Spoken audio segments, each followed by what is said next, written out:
But what I was saying is, as I'm wandering through the AAW website, you'll find all sorts of great things to access.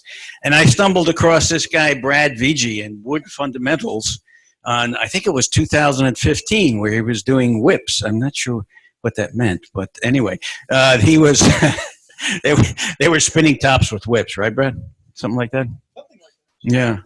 Yeah, so he shows up on these things, and you marvel at where his expertise is great. Anyway, today we're going to try to do or learn something about turning, and we'll video it. Peter will cut out everything I just said, which is fine. And and what we want to try to do is go home and turn some, and see if we can bring them for donate them to Chad. Anyway, so without further ado, Brad. And we'll test the sound and see how that works. So the level is going to work for you. And I'll get that out of my way so it doesn't drive me nuts. Okay. Groovy. So I'm Brad Vietje. Many of you know me. I grew up just 5 miles north of here in Fairleigh. We're at Thetford Academy. It's September 9th, 2017. My son actually graduated from this school and spent a lot of time in this room at the shop, which was then Fred Teff's shop.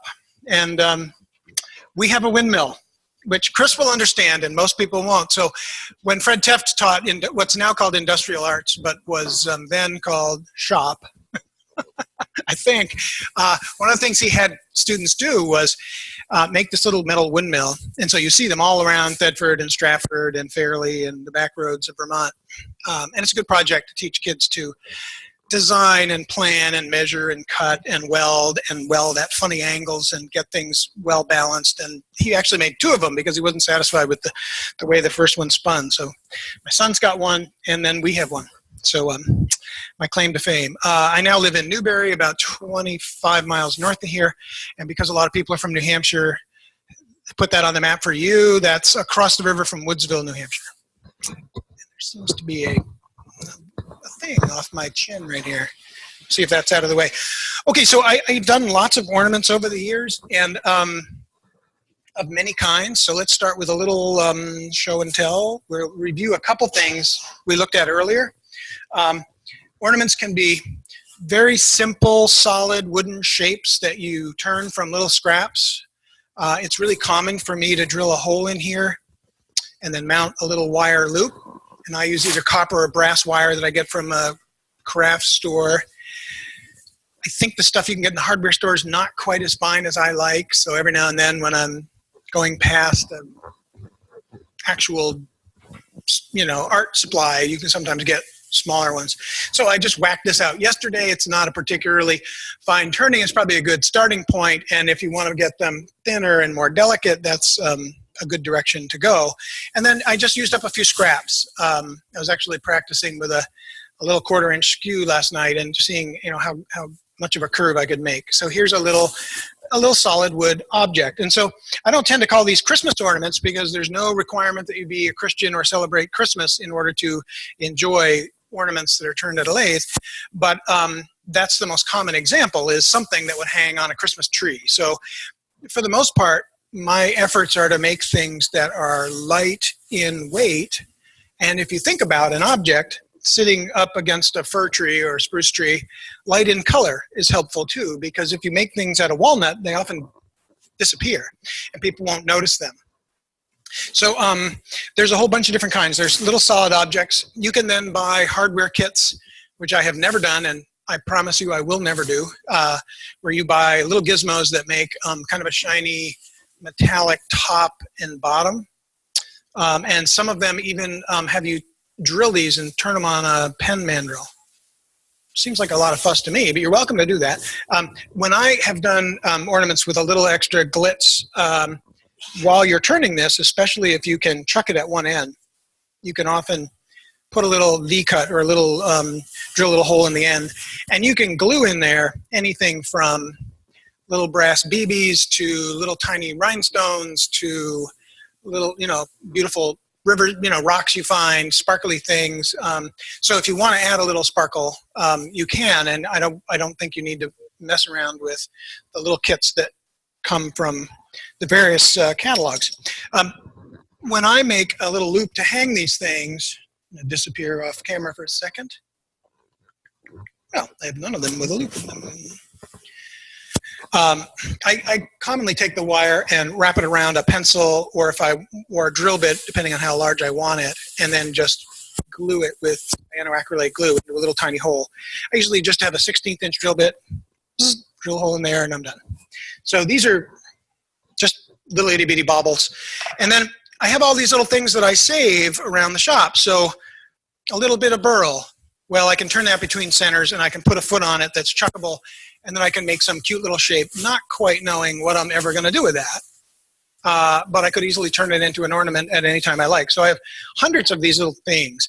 And then these are intentionally cut from various woods to become ornaments of a different type. And let me just see if I can grab one of that type.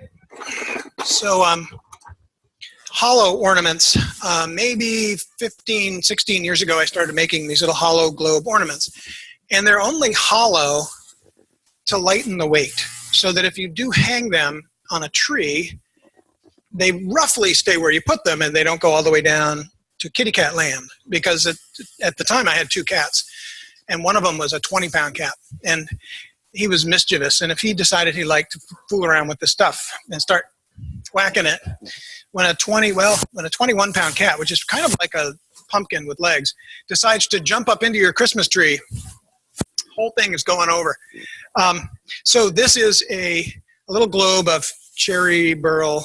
In this case, it's a 3-piece ornament with apple wood and I don't know what, cherry, where I drilled all the way through. But it's most common that I have made 1-piece ornament, 2-piece ornaments, where you have one piece that is the hollow ball, and then you drill and it's hollowed through the hole that I have drilled in the end where this spindle is attached.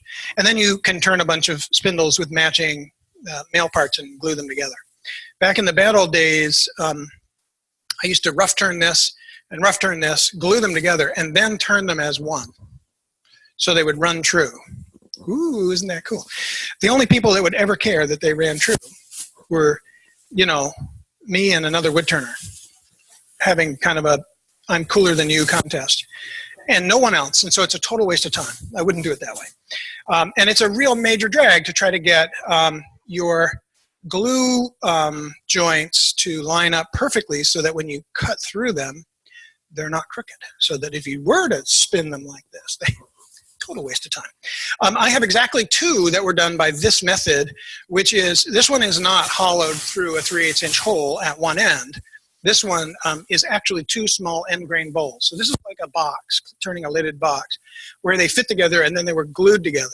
So these 2 walnut pieces were chucked. They had, a little tenon on them. I hollowed them out. I glued them together, and then I stuck them between centers and turned the outside, and then drilled just little 1/4 inch deep holes in order to glue in these maple parts. So if I were going to make 100 of them, and I was going to try to whack them out really fast, this is probably the way I would do it. You could do all, when you're in the mood to do spindle turning, turn a bunch of spindles, you make them as fancy and delicate as you want. You can make a bunch of little, most people call these icicles. I don't know why. And a little finial at the top. And then banging out these little globes is pretty simple because they're little end grain bowls and they could go very fast. They're really quite a lot easier than hollowing these things through a little tiny hole. Along the lines of just sort of show off ability, going through a tiny hole is another thing that you and I might care about. And when I show up at a wood turning meeting and I've got one that was hollowed through a 1/4 inch hole, me and David Ellsworth care about that. And believe me, if you're going to try to go to Lake Sunapee and set up a booth and try to sell them, you are never going to get paid for all the extra time it takes to do it that way. So I no longer do them that way, having learned a little bit of a lesson. Fortunately, about 14 years ago or so, Bob Coleman in the New Hampshire Club started turning a lot of these and selling them. And so I was relieved of having to even try to do that. So I think you got to get pretty fast at this to do this for profit. This is not a craft. I don't think these are a craft show item unless you get really fast and can really knock them out quickly. other kinds of ornaments, just for chat before we get going and actually make some wood dizzy. Little Christmas tree ornaments. Solid object in this case. This is what I call a parting tool Christmas tree. I'm hoping it shows up on the video. And you can see, let's pass this around. I'm going to toss this to Peter, who's going to pass it around. So not a valuable object to me. I nailed that out last night. But if you're making lots of cuts with a parting tool, you can see the small cuts go easily. And then as you get towards the bigger end, you're generating more and more and more heat, and you start burning your way through the wood. So it's kind of handy to have not only a really sharp parting tool, but to maybe make them a tiny bit wider to relieve the cuts a little bit. We can talk about different parting tools and how they work, and I think we will in a little while, because I have a parting tool that cuts beautifully, and it's a terrible tool. I hate it. And I had to modify it significantly. It's a Sorby 1/16 of an inch narrow parting tool. Here it is. Don't buy one of these, because this one has a hollow grind along this surface. So it's got a little, essentially got a flute on the top surface, and then it's angled. And the theory is that as it's cutting through the wood, there are two little points that stick out and cut the fibers while the rest of the tool just rolls away the waste. And that's a really great idea, except that when you put this into a narrow slot, these two edges are really sharp, and they are just waiting to catch on the wood that's spinning by. And it's monstrously easy to have really bad catches with this tool. There's a different tool that is a better design that actually puts the fluted surface on the bottom and then the longer surface on the top, and it's used this way. And with this one, if you used it upside down, you would just totally ruin the pointed flutes here. So I just decided to put this on the end of a belt sander and totally ruin those anyway, so that they're now rounded and it can slip through the wood and it doesn't catch. And it's only got a flute for the last ½ an inch. If you don't modify this tool in that way, I think these are lawsuits waiting to happen. This one has a chip in it because I got so angry with it, I threw it across the barn. And then I just decided to completely change it. It's not all bent, so it wasn't that dramatic. But it would work. I think it doesn't work all that well upside down because the angles are wrong. It's designed to be used with the flute up. But if you have one of these, I recommend modifying it to make it work. Then you can make these little, I haven't spent a lot of time making these little things, and it's partly because they work better with green wood. But I'm not sure how well that shows. It's a Christmas tree with lots of little partial cuts that make little frilly edges. And you do that with a skew, and this is just I think it's just white pine, and this one is a little piece of something or other. If you do them out of, this is actually a rare bird. This one's actually made out of moose wood. But if you do it when the wood is green, it will curl and it'll respond better, and then you can even color them. Maybe we'll try knocking one of these out while we're here. But it's better to do with a green wood, and hazel is the one that's used a lot for this in England and France, where hazel grows to be a much bigger tree than it does around here. It's pretty much just a shrub in these parts. And then we've got Christmas trees with and without pigmentation, with the coloring. These look very simple, but they're actually a little more difficult than they look because they're turned off center, so they wiggle, and you're making V-cuts into something that's oscillating. And we'll do that just because it's fun. And then this is a twist on that, so to speak, where instead of making V-cuts with a skew chisel or a pointy gouge, you offset it, and I made more like coves. And this is the only one like this I've ever made. And for us, you're going to catch this one in just a second, so we can pass it around. But I think this is, I want to play more with this and then color them and do some other stuff. So yeah, if it hits the pavement, I don't really care. But it's a scrap of wood, and it's 5 minutes of fun. And it's like, wow, that's a great idea. I want to try more of that, and we'll do some of that. And then the other kind of ornament that I have made a number of, he said, bouncing them off the floor, are little planetoids, little planets. And Saturn is my favorite one, although would like to make a scale model of the solar system, my day job is really a night job. I teach physics and astronomy to kids at an observatory, and so the planets are kind of a natural for me. And these are also hollow. So the little Saturn ring is about the thickness of the little Saturn planet. And I've done exactly 2 of these with the body of the planet being done in 2 little halves and then glued together. I don't normally do it that way. And it's partly that the first time I did it, I glued my finger to it. And the second time, because it was green wood and it was setting up the glue pretty fast. And then the second time I glued it on there, and I thought it was on perfectly the way I was looking at it, clamping it with my little fingers. But there was at least a 1/16 of an inch gap over here. And I think that crooked one is here somewhere. And I decided I didn't like doing it that way. So this is a cool, these are cool, and I want to show you a better way of doing it. And what you do is you have a chunk of wood on the lathe that you chuck from here. It's the full diameter of a branch, ideally with or not necessarily a branch, but a small tree or shrub, a sapling with the bark on it. And then you go in here and you make, you decide how big your planet's going to be, and you round that over, and you leave a little stub, and then you go in and cut that little stub off after marking it with a pencil. Set that over here, and then you hollow this little thing out. I mean, I do go in and I kind of start the back side, and I take a rough mental measurement of how deep I want to go, hollow out the globe, and then glue that little angled plug back in there. And then you can turn that, sand that, make that really nice. Then you go in, you part that off, and this part gets stuffed into a hole of matching diameter to chuck it while you finish the other side. And they're really kind of fun. And if you have wood that has very dramatic medullary rays like oak, we can pass this one around. Sometimes you can even get the medullary rays to line up so you can barely see where the plug is. But that's hard to do. And the bark commonly does come off, but it's even nicer when you can get that dark outer profile. And this one came off this piece of wood, so we have some hope of getting them. And we'll pass another one around the other way. This one is alder, and that one is oak. And it turns out, I'm not going to throw these, because these I like a little bit more than that. And I use them. Those actually exist. And Mike and I were talking earlier, these make pretty cool tops, so you can spin them too if you're an addict to the top world. What I have on the lathe is maybe the more complicated kind of ornament, and I don't normally make many of these. This is the beginning stage of an inside-out ornament, which I have an example here. And these are a little complicated to explain, but once you see it, they're easy to understand.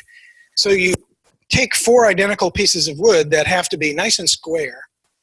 I don't have the machinery, the tools at home to do that. I don't have a table saw. I don't have a joiner and planer and all kinds of groovy stuff to make perfectly square pieces of wood. And you hold them together. You can tape them, strap them. In this case, I've got a cone here that's inverted to help hold them together. And I've got a friction drive here that's a cup center that's holding the other end together, and a little bit of tape. And it's not perfect. I had rough turned these once with a different drive center, which has been lost to the ages. I went and did a demonstration somewhere, and it never came home with me, so I don't know where it is. So I can't exactly match this, but it'll work. What you end up doing is turning a profile here and then finishing that.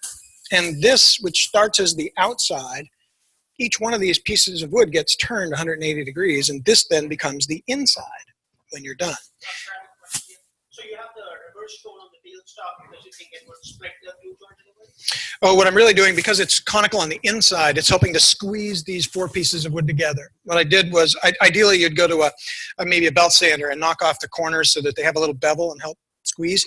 The alternative would be turning this all slowly with tape. Ideally, you'd use strapping tape that has the nylon threads in it that's really strong, and then you can build a piece that goes on your revolving center, and that is made to take this, and so you can even make it square in section. You know, it'd be a couple turnings, but you can make a square cutout that fits whatever size wood you want to use. That's then round and could then be easily held. So there's different ways of doing it.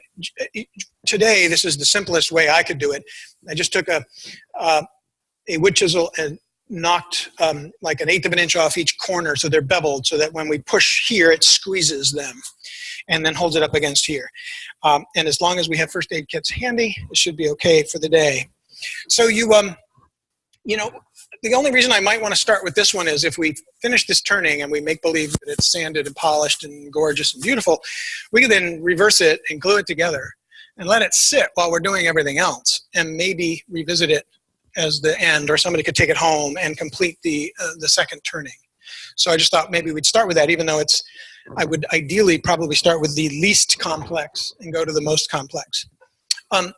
For those of you like me that lack what I call flat work tools, table saws and joiners and things like that, if you have a drill press, I didn't when I made this one, but I do now. I just got one a couple weeks ago.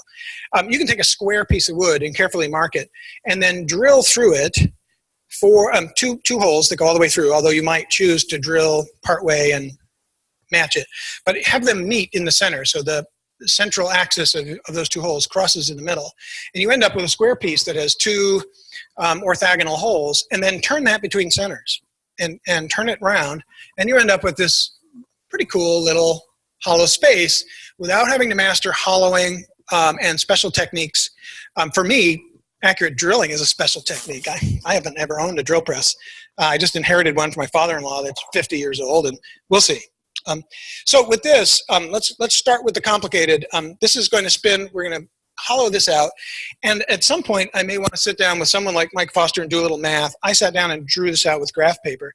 If you start with 4 square things and you just make them round and then reverse them and glue them back together again, you have this cool round ornament. You might have beautiful figured wood that looks fantastic together, but it doesn't have any windows to look in. You need to make, in a sense, you need to make the inside bigger than the outside. If you want to be able to see through here, this cut has to be deep enough so that when you put them back together, they don't just come together, they have a gap. And so the shape and the depth of this cut become important. And I think it takes a good deal of experience to know, unless you're good with SketchUp or doing, designs on paper, as I was trying to do this morning. I have a feeling that with 1-inch squares, if I go down and leave a little more than 1-inch final diameter, I'm still going to have little ribs out here that I can work with. But if I go any further than that, if this inner diameter is smaller than half of this total diameter here, I'm going to have such thin pieces of wood here that it's going to be fragile at best and hazardous at worst to continue. So you might end up with something that's too fine. And I'm going to toss this one around. This is already fallen on the floor, so I don't really care what happens to this one. And in fact, it was a piece of wood that was just a scrap that already had a hole drilled in it from something else.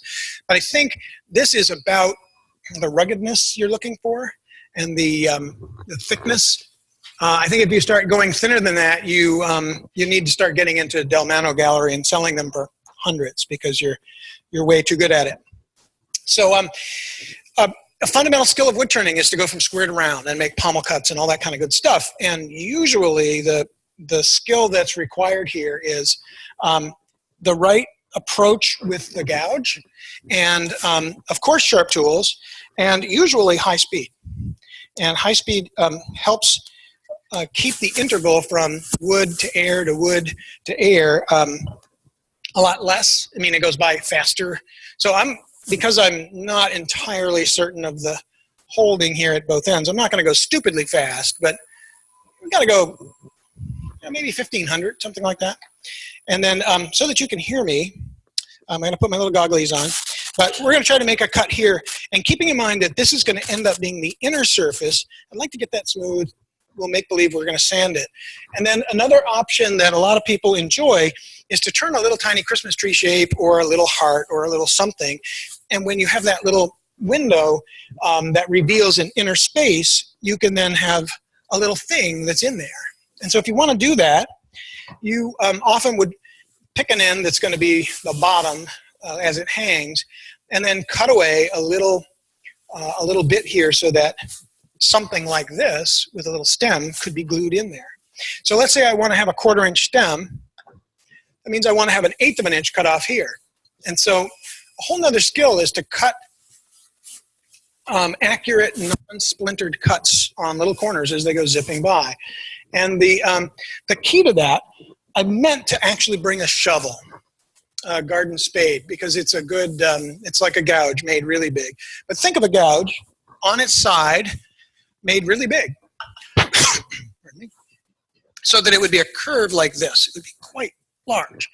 And I want to make sure that I pierce the wood with the cutting edge, where the cutting edge meets the wood. It's got to be straight up and down. It doesn't really matter what part of the gouge you use, as long as it's straight up and down. Because if I approach the wood with my gouge at the flute facing this way, for example, it's not straight up. And so the very first thing that hits that wood is a piece of metal that's slanted this way, and it wants to go to the side. Or, making a cut on this side, it wants to skid. So what I really have to do is to try to get this so that my tool is aimed exactly at the axis of this piece of wood and on its side, so that the part that hits the wood is going straight up and down. And once you establish that cut, you could add a little skew angle to it if you want to. I have a little tiny cut here already from an abysmal demonstration I did with the Guild of New Hampshire Woodworkers 2 years ago. Turns out it was like a half an hour longer drive to get there than I remembered. So I was zooming around, running late, and by the time I did this part of the demo, I was a little too tired to do it well. So you just go in there and make your cut. This is not the kind of cut where you can lever it in. The only tool that you can actually lever into a spinning piece of wood like that is your friend the skew, which is another way of doing this, but you have to have the angles worked out just right. And I go in, make an 1/8 of an inch cut, and then a skew is a really good way to then remove the waste, and we can look at this up close, but you make a little peeling cut. And so this corner, now I made a bigger cut, so we're going to have about a 3/8 of an inch stem on our tree. But to get this cut to be pretty nice and clean, I have to have the cutting edge going straight in the way I want it, and then I can come in and scoop out the remainder. And then you have a nice, clean, unsplintered edge. And you don't want it to be splintered, because when you glue this thing together, you kind of want it to look neat and tidy and professional. So let's say I've got that neat thing there, and I'll just finish this up, and then we'll take this apart and glue it so that we can at least see how an inside-out ornament would work. So this is 1580. This is exactly the same lathe that I have at home, so I'm quite familiar with it. So this tool is not as sharp as I want. So I put it down, not having a sharpening station right here, I'm going to put it down and use another one.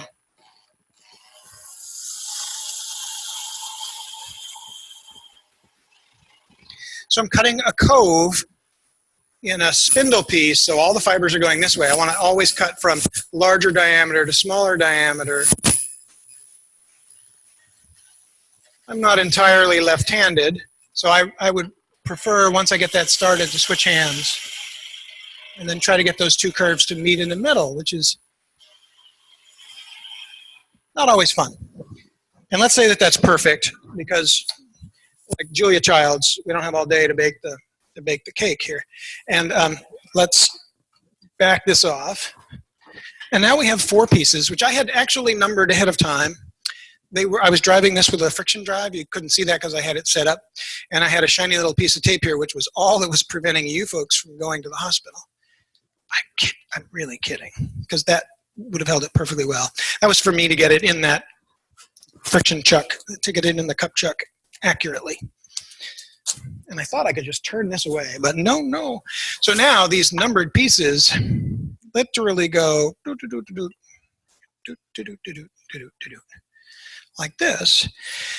And now the size of that window is dependent on how deep you made the first cove. And you really got to play with it. And what I get down in here for a little place to mount my second turning that might go on the inside is dependent on how deep I made that cut and how nice and neat all these angles are. And when you think about the way these come together, sort of like a cloistered ceiling or a coffered ceiling, pardon me. But if you look at some of the beautiful work that's in European, churches and fantastic, beautiful buildings, you can really admire the workmanship. For you to get those to come together in these beautiful joints, it's getting really smooth cuts that have no splintering is really important. So a really sharp tool, really higher speed can be handy. And because I'm really not too worried about whether we finish this ornament today, this would now be glued together.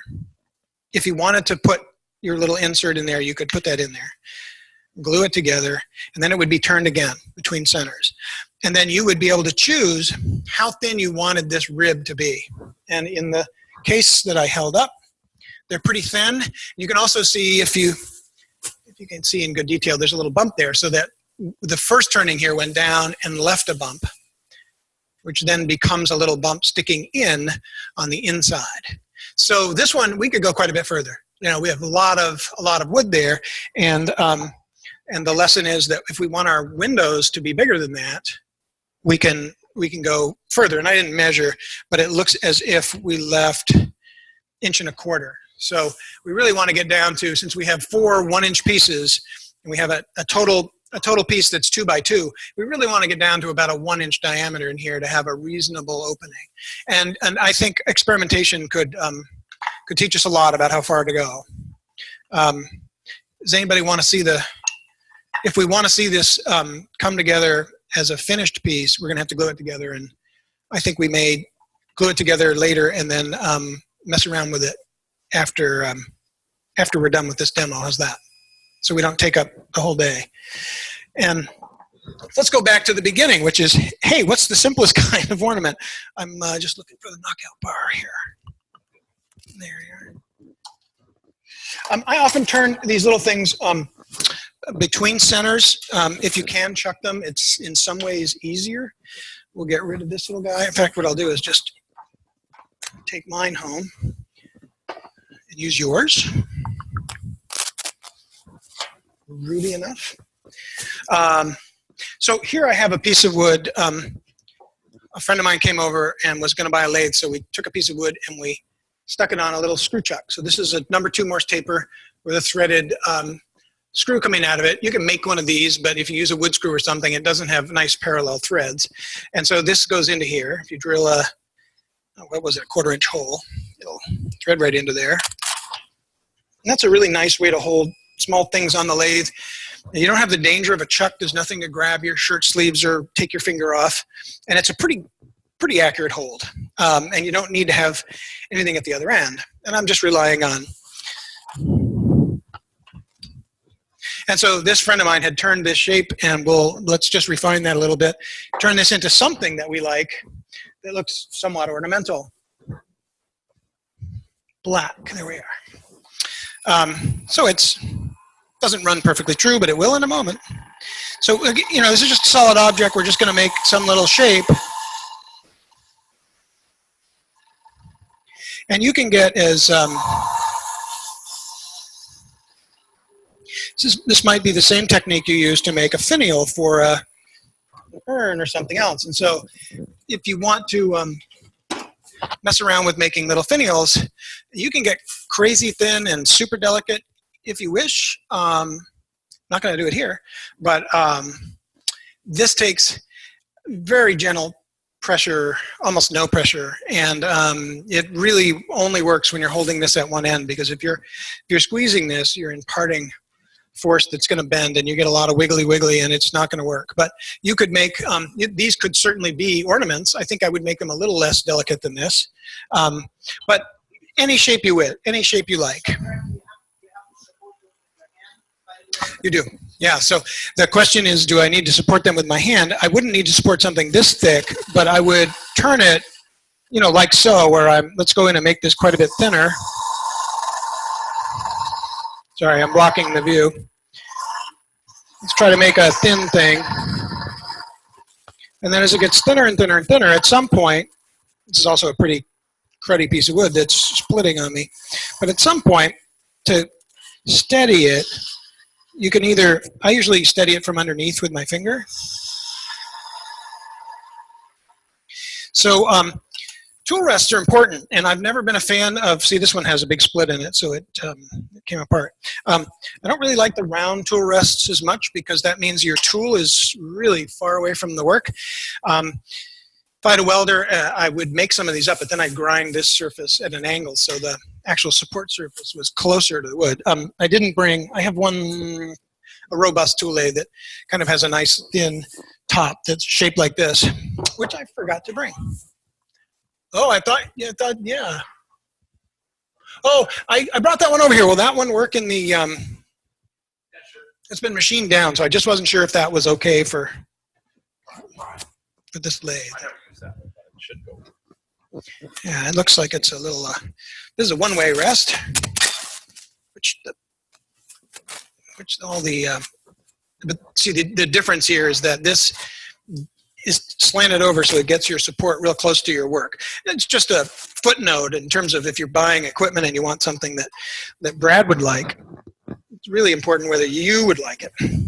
But, you know, we use what we got. And I know that money's a big issue. And so, you know, if you've got a perfectly good tool rest, spending another $89 to get a different, or in quotes, better, Brad says it's better. Doesn't mean anything. It means I like it better. So I'm just making standard shapes here. You can do anything you like. I like this to be rounded. And I like it to go faster. And because this is split at the end, I'm going to get rid of all this stuff. And at some point, the best tool for you to use isn't going to be a gouge. It's going to be a skew chisel. And so here's a 1/2-inch one. We were talking earlier about bruising the fibers on the bottom of a bowl with a spindle gouge or bowl gouge or whatever. So like even though the cutting edge is up here, if I come around and try to make a cove shape, this corner where the ground surface meets the machine surface, I'm going to make this a little smaller. If you go to make a cove shape with a skew chisel, it's not always easy. I can come in here and right here, look at the damage I'm doing there, which is damage coming from this edge. So maybe this isn't the right tool. Then you can make little tiny skew chisels. This is a 1/4-inch round skew chisel. And even though Alan Lacer doesn't like them,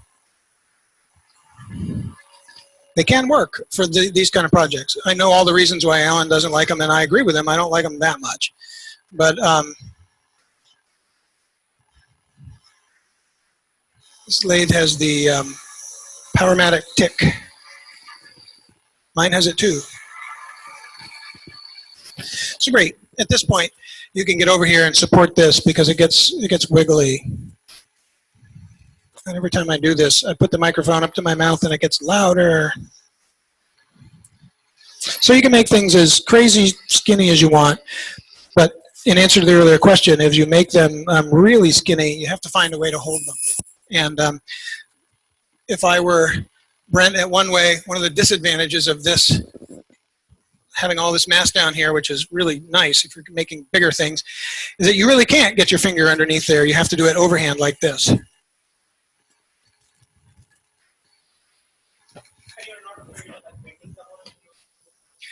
What you really want to do is just put enough pressure there to resist the force of the cut. So you could, as it gets thin, get one of these things. As this gets thin, you could easily snap it with just your finger. No tool necessary. But surprisingly, the danger isn't that you will cut yourself. I mean, because if you're doing this right, you're not really pushing against the wood.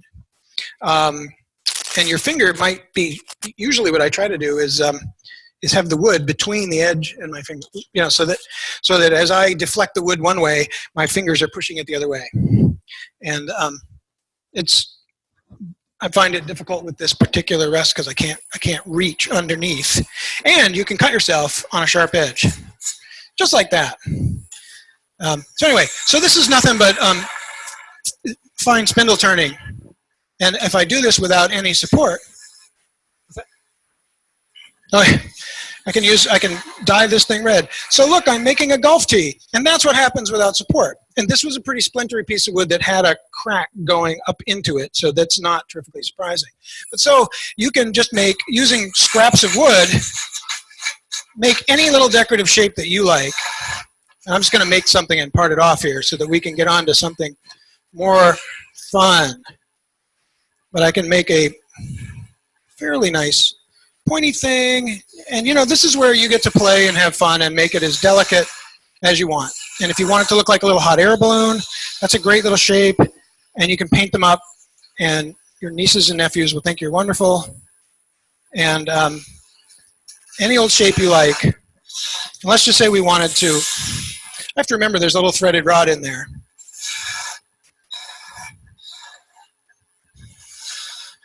But we could just part this little thing off and say, gosh, isn't that something? It's a curvy piece of wood. I wouldn't say that this is one that you could charge a lot of money for, that's for sure. So it's like a little light pole. You know, it has no amazing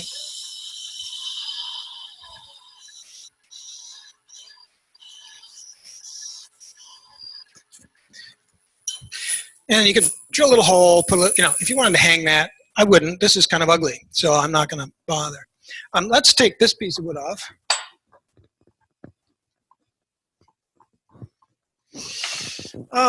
Let's go to the Saturn ornaments where we can chuck something. Oh, we'll go to the little trees. Still, we're going to be chucking something, so we're going to bang this out. I have a smaller chuck that lives with me.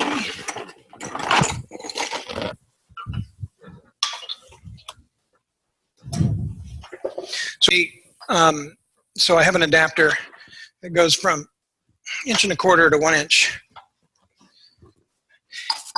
Not quite as stable, but it'll work. I use this on my own lathe all the time. And then to make these little guys, this is pretty simple. I don't think I need to go through this. Pretty much chuck a piece, cut a shape, cut a bunch of grooves in it. Easily done. These guys are kind of fun. And I don't have a green piece of wood here. I do have some, still got some moisture in it. I had, or Lefty Lucy. From down under where everything goes backwards. I still want to know if toilet bowls go the other way in New Zealand. I don't know.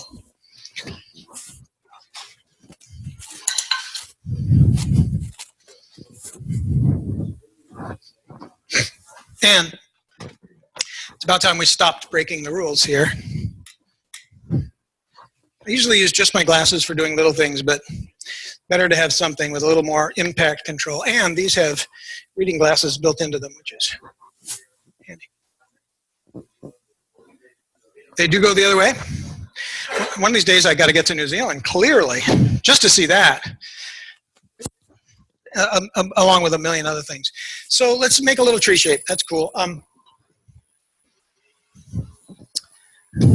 So I'm now using a spindle roughing gouge, 3/4 of an inch. I'm just using this to remove large quantities of wood pretty quickly. A lot of people have their roughing gouge sharpened with quite a short bevel.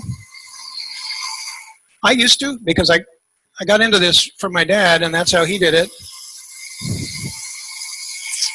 And honestly, I don't recommend it.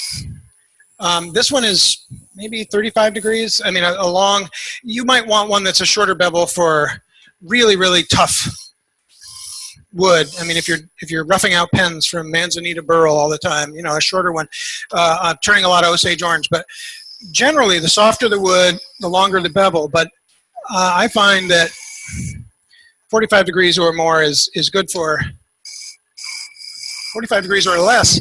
It's still going to be pretty useful, and you can just make a much nicer cut with it. I'm actually going to put a slight positive curve, a convex curve here, I believe. Groovy. So now to turn this into a little Christmas tree-ish shape, our bottom of our tree is going to be somewhere down in here. We'll do that part later. So you can take a skew chisel. I've seen people make a specialized gouge for doing this. You can even put a specialized grind on a skew chisel to do this, although I never have. This can come up a little bit.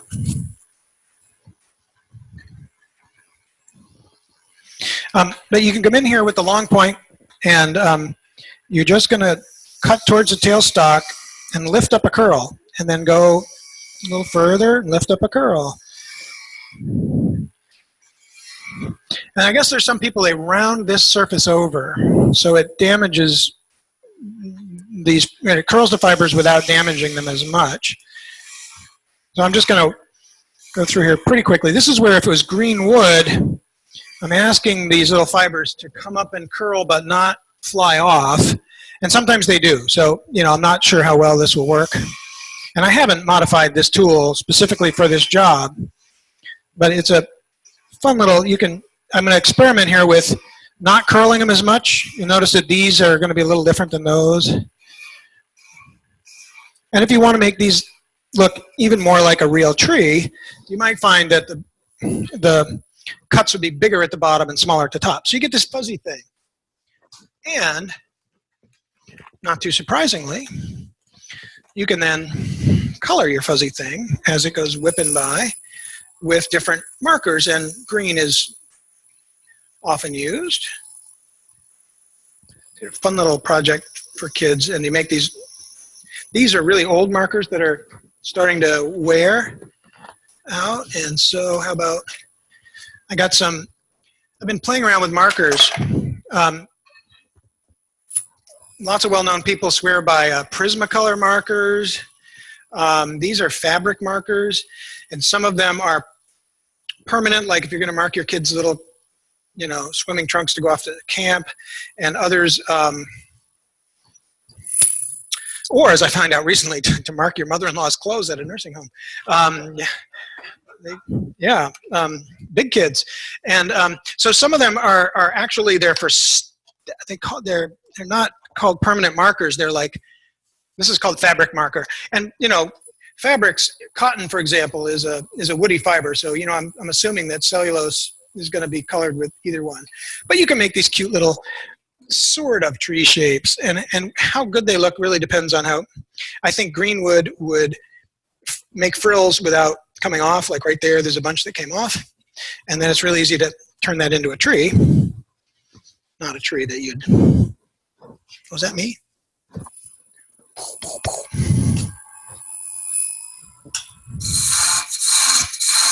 Go in here and make a stem. Really good fundamental cut to know if you're not a big skew user. You can hold a skew chisel flat on the rest, especially if it's got a slight curve to it, and then do a peeling cut to reduce the diameter of something. It's really low risk, doesn't catch. No, it's actually making a really nice cut, but you're putting it flat on the tool rest. We'll do that in slow-mo. We'll just part this little guy off of here. Make something that at least could be a tree. Yay. And then, so using a skew chisel to make a cut across end grain here, if I turn this on its side, I get the tool rest up really high so you can see what I'm doing. I wouldn't normally use the tool rest up this high. But the in the peeling cut, you start with it rubbing the bevel, and then as you raise the handle, it just begins to engage. You're peeling off just a couple of cells at a time. You control the depth by how you keep it flat on the rest. This is why oval skews really don't work for many things. And it's on the harder the wood, it seems like the better it works. And you can, it's a great way to reduce the diameter. I make a lot of tenons for a chuck that way. And so now let's use that parting tool that I told you was so deadly. having rounded off the top of it, it works okay. And if you're going to take something and part it off so that it will stand freely, it's good to undercut the bottom a little bit. So what I really ought to do is make myself a little bit of room here, get rid of this waste. Then I can go in here and start by going straight in. And then I'll come in here, clear away the waste, and go in at a little bit of an angle.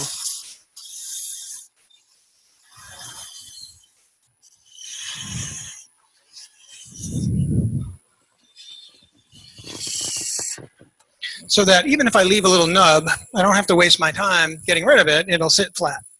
So if you're going to make items for a craft show, and whatever they are, and you want them to stand up, if you're trying to knock out $5 or $10 items, every minute you spend sanding or hand carving is money you're not making. So any of that you can reduce is good. But that peeling cut is also a really good way, and I find that it works better if you have a radius on the skew more than one that's straight across. The one that's straight across, either all the edges cutting or none of the edges cutting, except if you are, I can engage a small part of the edge like this, but if I want to quickly round up a spindle, you can watch Richard Raffin do this in his box making video, where he takes, he's not going to take it down from square to round, but if you've got a piece that was rough turned and it's got flats or it's somewhat out of round, you're perfectly round in no time. Not quite as clean a cut as doing this, where you're going to have a nice 320 surface. It's more like a 80 grit surface. So while we're here, let's do another kind of ornament thing that I have done. I'll toss one of these around. Froz, you're the one. So this is a pretty soft piece of wood. This is box elder. It may not be ideal, but another thing you can do is make a wooden equivalent of like worry stones. So you can make a little button or a little disc. Let's imagine that that's really beautifully sanded. It could be, doesn't have to be. If you want to sand that up first, you can. And then you can take a chatter tool. This is a commercial one made by Dennis Stewart. You can make one out of a power hacksaw blade and vice grips. And depending on the hardness of the wood, the speed of the rotation, the length of the tool, the way you've got it sharpened, you're going to get some funky pattern on here. And it makes a horrible sound if you haven't ever done this. And normally you want to sweep the tool, either from the center to the edge or from the edge back to the center, and you get a pattern on here that is going to be determined by all those variables: how hard the wood is, how hard you push, how fast the lathe is going, and all that. I commonly would then sand this with some 400 or 600. You just want to put a bit of a flash polish. You're really not trying to do a comprehensive job of sanding. You're just trying to, this is 220, but close enough. We'll just do it as a, I also, very commonly at this stage, there's some fibers that are sort of torn, so I have toothbrushes that I scrub in here a little bit. You can burnish this with another piece of wood and get some interesting effects. Not only can it put kind of a polish on the high spots and then polish the high spots in the textured pattern that you just made. I'm ruining this one, but I don't care. I usually keep a little dowel sitting next to my lathe to do this. And you can even get kind of a neat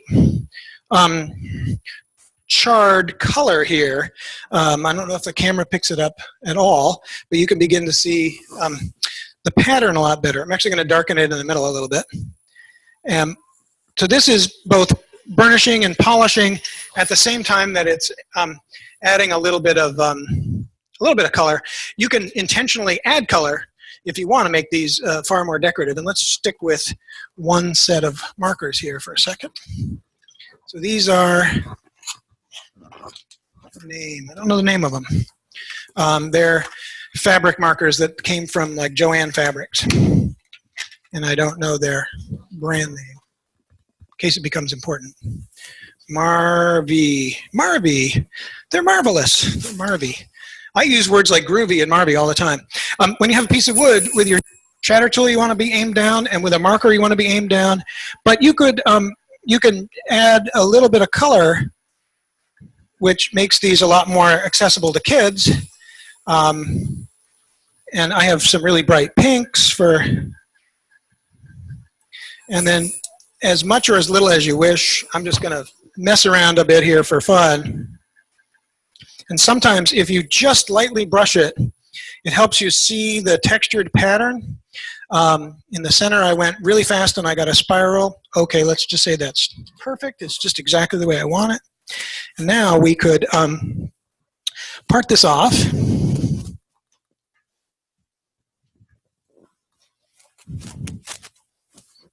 Try to get it flat-ish. Take my little skew. I'm going to make a little teeny V-cut first, just so I don't splinter that edge.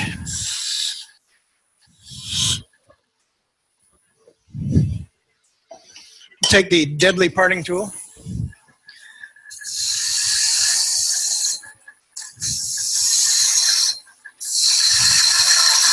Make it cut a little wider so I'm not going to get stuck in there.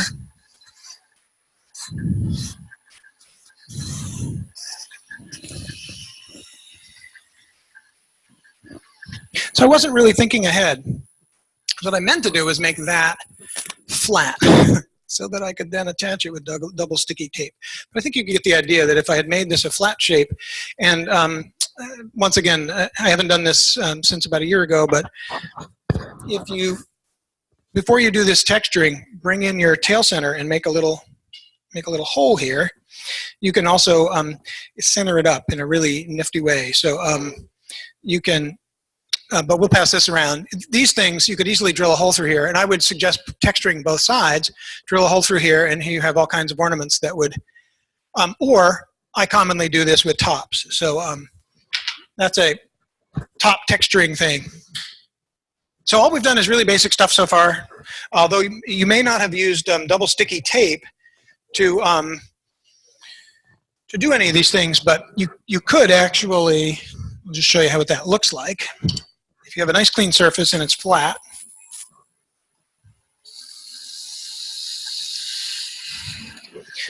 the blue marker on that piece we're passing around actually made a spiral because I didn't intend to, but to some kids that would be the coolest thing in the world, and other kids like me would be like, oh, I ruined it. But if you have two flat surfaces, believe it or not,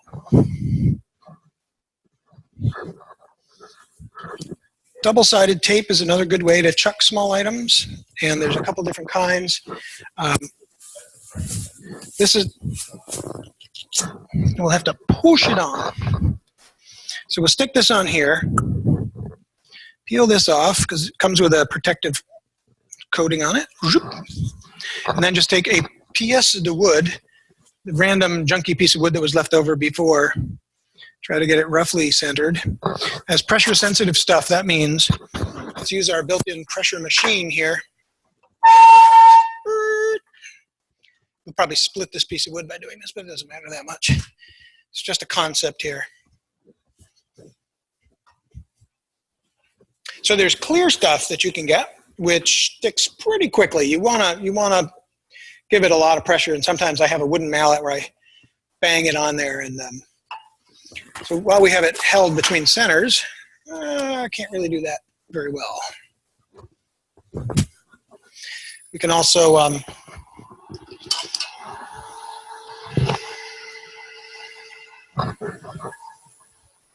only make it round, but get rid of the excess tape.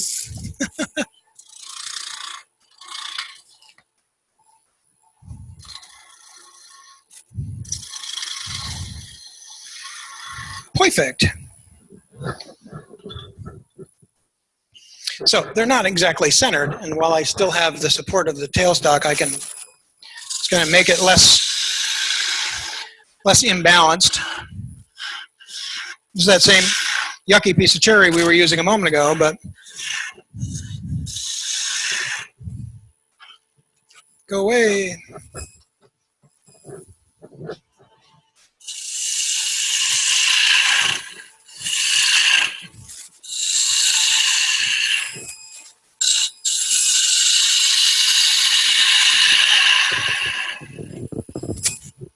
Oh, we got the hole in there from the screw. Oh, cool. Anyway, so, and these are, to get these apart, if you had made your beautiful surface on here, you can usually pry these apart with very gentle and steady pressure from something like a skew chisel. They don't come apart terrifically easy, but you can usually get them to come apart without messing up what you've made, because they really do stick, which is good because you could actually turn bowls on double sticky tape if you're careful and you make pretty light cuts.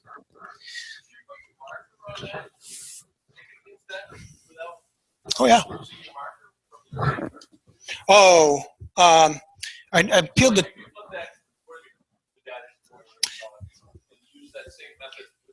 Yeah.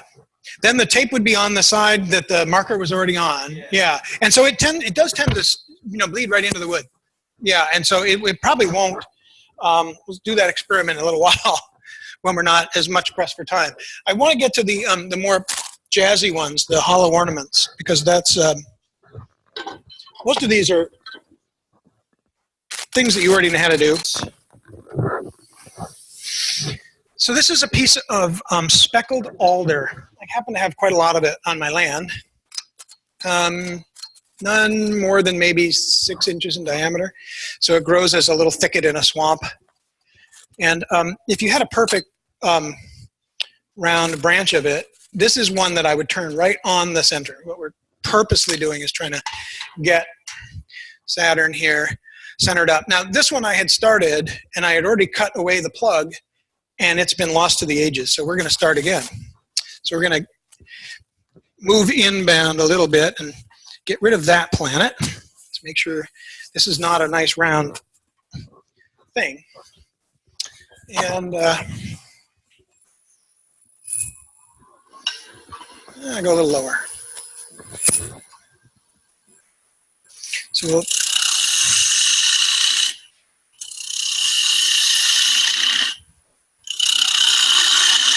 go about a ½ inch here.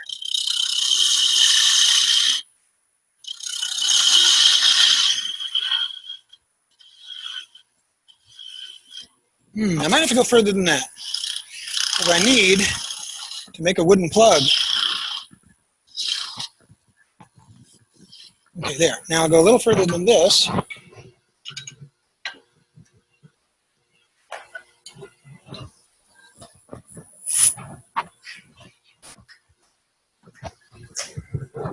Ah, my favorite tool is over there.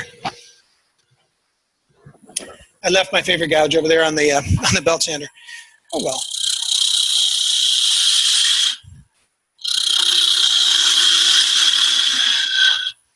So what I'll do is decide how big my Saturn planet is going to be, and that's a perfectly good place for a peeling cut from a skew chisel. Ah, merci. Thank you. Yeah, I have a tired old Sorby 3/8 spindle gouge, which I have sharpened to quite a long bevel. It's just the go-to tool for doing this kind of stuff. We'll decide how big my planet's going to be. And I want to go down and form the top of my planet, but leave a little plug here. Earlier we were describing how we could, as a club, make, as a neat little project, make a solar system if we all agreed on the scale, like all the planets. And the idea was, well, we know how to make spheres because we've already had a demo on that. And the interesting thing is that the bigger planets are not spherical. So Saturn and Jupiter are distinctly flattened at the poles. They are definitely not round, which is pretty weird. But that's the way they are. That's the way they really exist in nature. So what I try to do, now it turns out a really good tool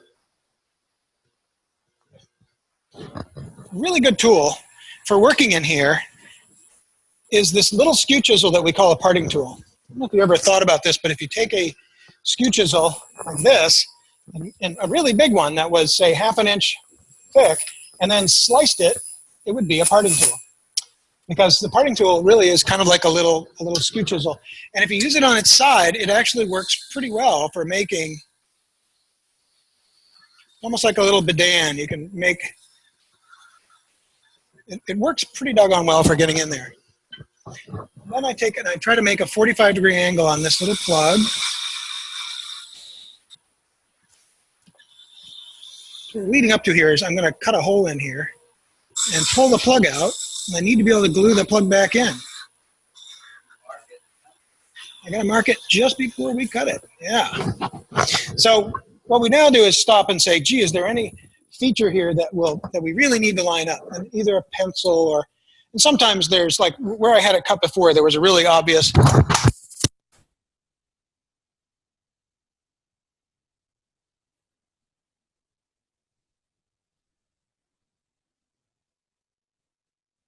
hole in there so I can hollow out the globe. And you don't really have to hollow out the globe, especially if they're lightweight wood like this, but that's the whole point here. So let's try it.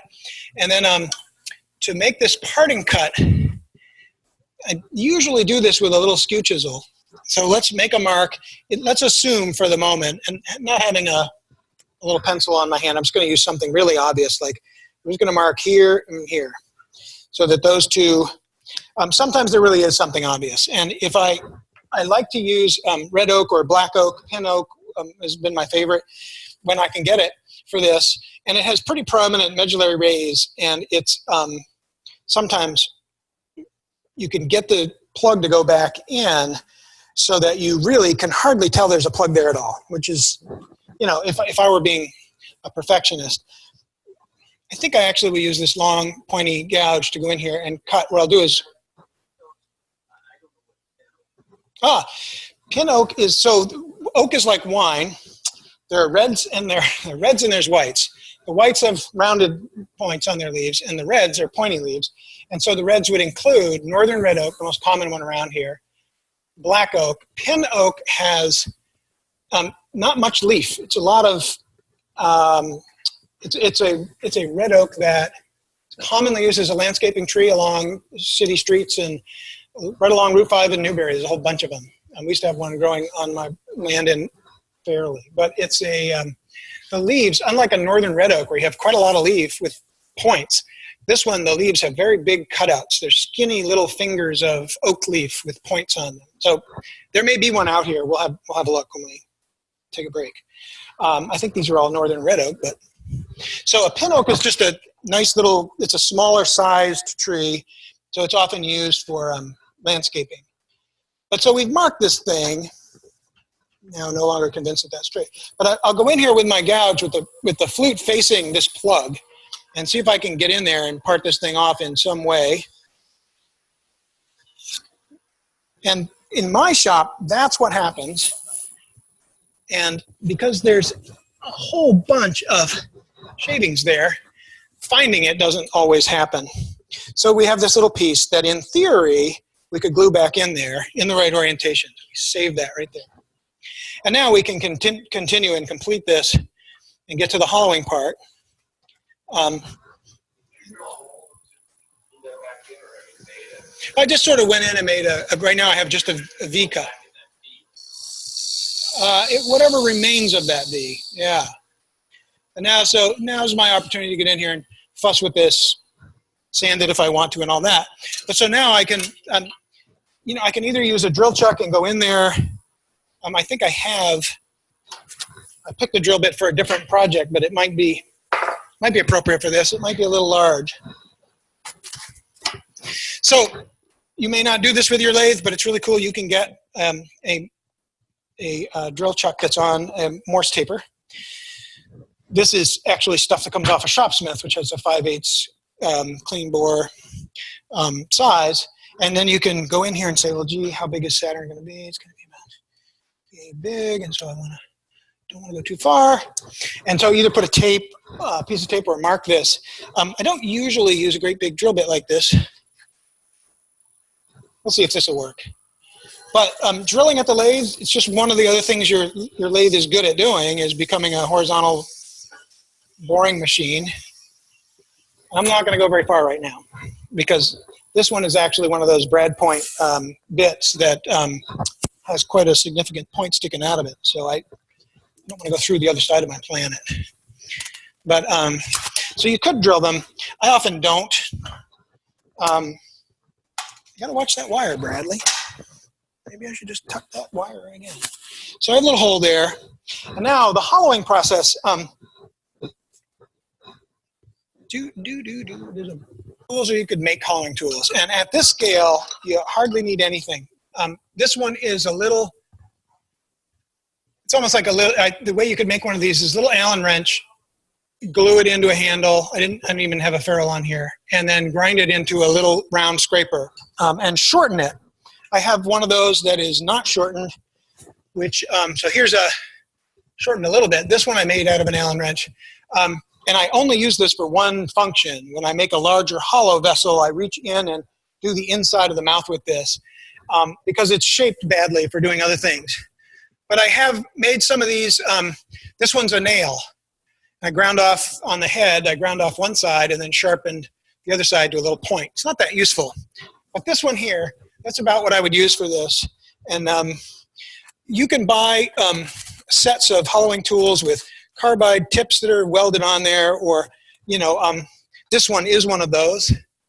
No, this one's a high-speed steel, but there are some that you can buy. Here's one where there's a carbide tip that's been brazed on there, and they're a little fancier, but I use them for hollowing larger hollow things like this.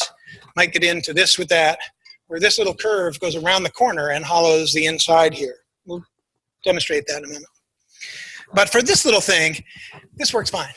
In fact, I think a GRK screw, and grind off one side and put a flat top on it. With this is sharpened about like a little round nose scraper, except it's sticking off to the side like that. If you were to greatly magnify this tool, that's sort of what it would look like. So you can just go in here, and now I bored a hole in the center. I can just cut to the side and try to leave, you know, maybe 1/8 of an inch up here as a gluing surface. So I don't want to ruin that. You're just widening the hole. And then if you have a compressor, you blow the stuff out. And you're only doing this to lighten the piece. So if that's not terrifically important, then the only other reason I know of to at least drill out the center is to keep this thing from cracking. And I have found that the small diameter red oak, black oak, pin oak, and this alder, they will dry as a whole diameter. I've got 6 of these that I cut 8 or 10 years ago, and none of them have cracks in them. I don't have any, I have no idea why.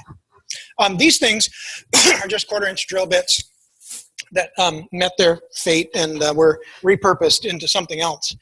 And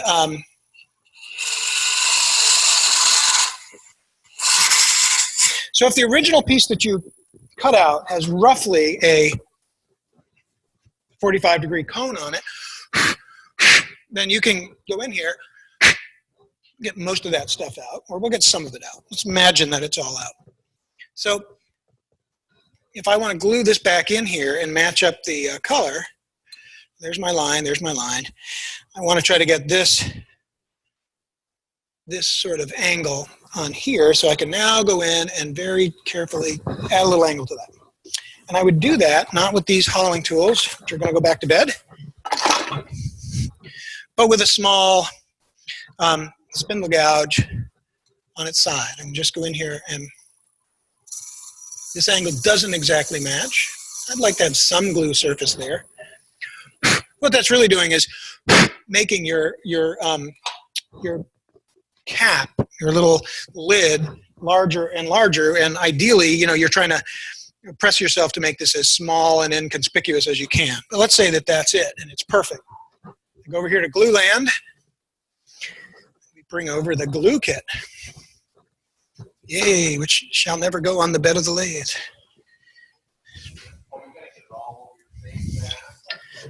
Oh yeah, to do it right. So what's in here? This is solvent. Ticker. That one looks a little more viscous. And you can. It depends on the desired results. In fact, this might, yeah, you can do glue painting. Oh yeah, I rarely ever use the thick stuff. That's pretty cool.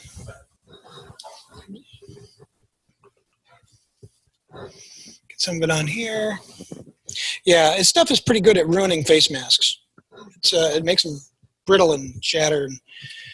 And ideally, I would have gotten all the dust out of there so I wasn't gluing any of it in place. That would be perfect.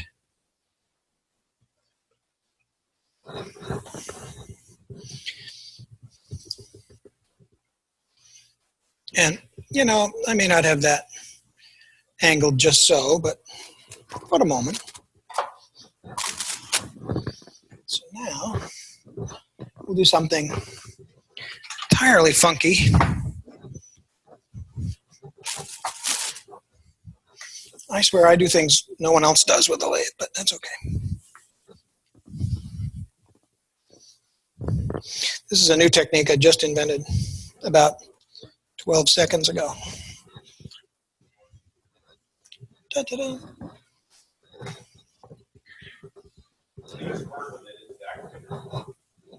Psst, psst. That is this, yeah, that black dot means,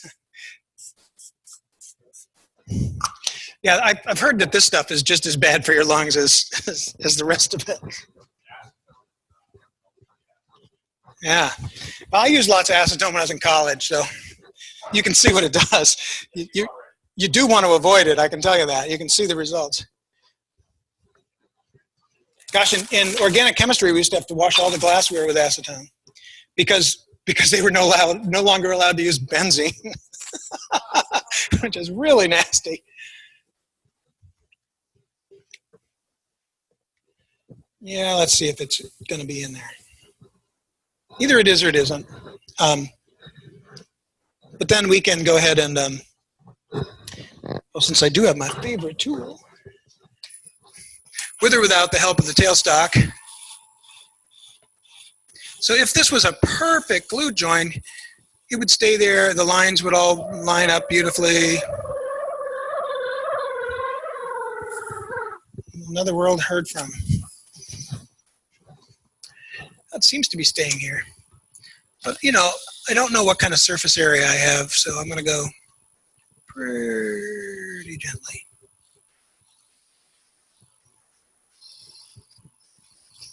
Nope. Oh, well. My glue joint wasn't particularly good and my cap fell out. And is now sleeping with the fishes. I don't know if you can see where. Yeah, that was the proper way to use the accelerator.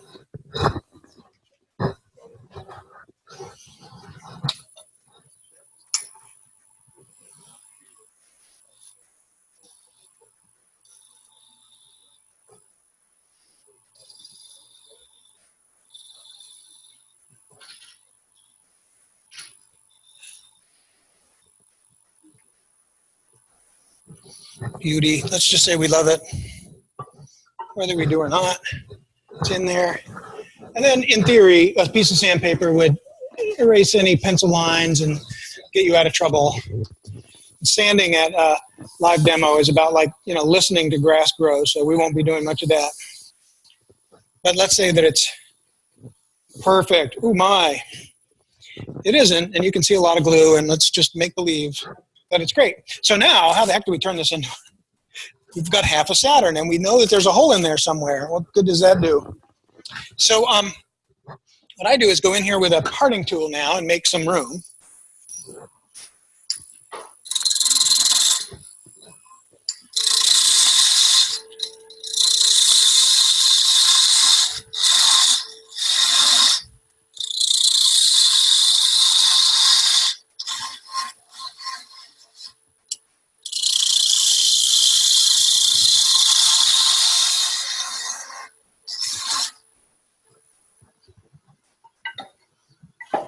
My skinny little gouge and see if I can get a decent cut on the back side of this. Usually the bark goes flying off because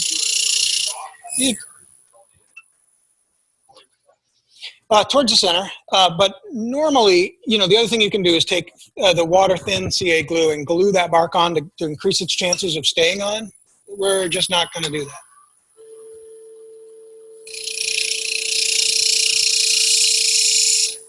So yeah, I'm cutting towards the center. And I've seen these pictures of these ornaments that were done by maybe Christian Burchard. I don't know who did them. Where his ring is a free-floating ring that sits in a groove cut into the planet. That is decidedly nothing I have ever done. So now the real trick is to get the shape of the planet to go right through the ring, and right down the other side, which isn't entirely trivial. And then get this in here and part it off with our deadly killer parting tool again.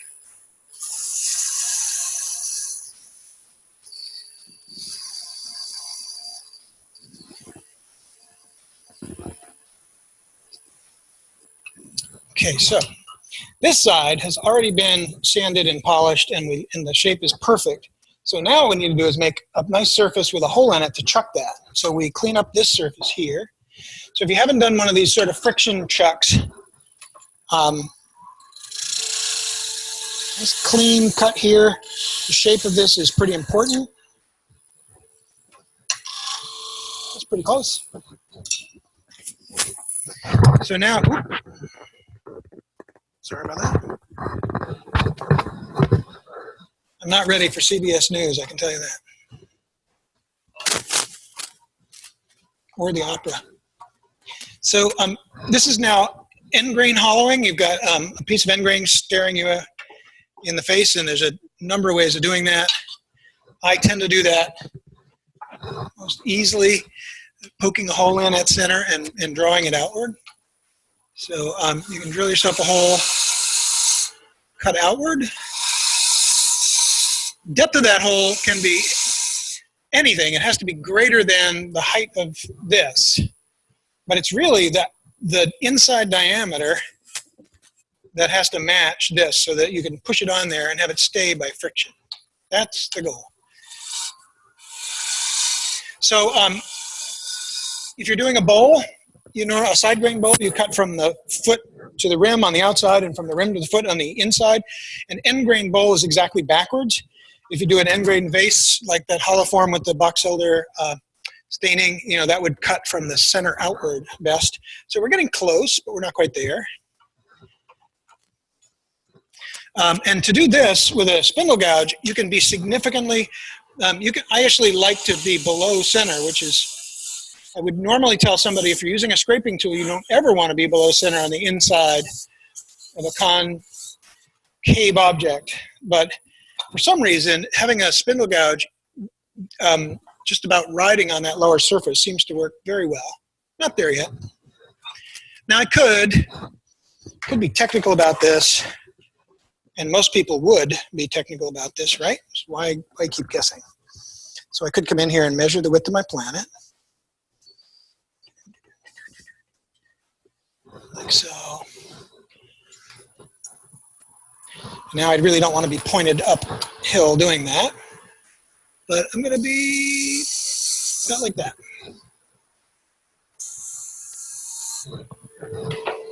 So we got a little bit more to go.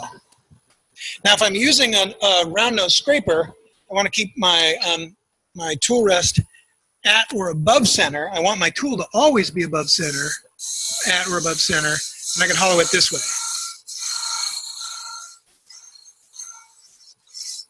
Perfectly acceptable way to do that. I'm stopping a little shy because it's a lot better to be too small than too big. And wise I was, because we're getting really close. So at some point, we're just about there. Well, we are there. You scrunch that in there, and it'll hold well enough for you to, oh, sorry, the other way. Thank you so much. Yeah, so we're not quite there, which means that our two sides of our planets aren't exactly the same diameter. I've already made it a little bit off. But not the worst thing ever.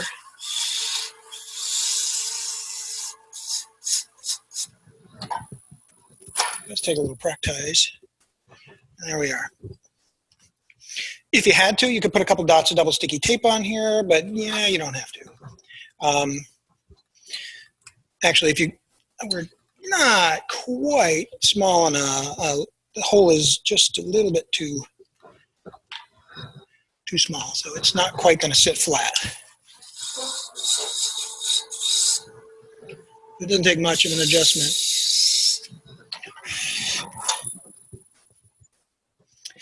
There we are. It's a tiny bit too loose. And so what I commonly do when that happens is either bring up the tailstock or put a little piece of moistened paper towel in there. And but what we can do, because we have the technology, even though we don't have scissors, we're going to cheat a little bit. We'll put a piece of tape on either side, knowing that the stickum has been a little bit reduced because we already used it.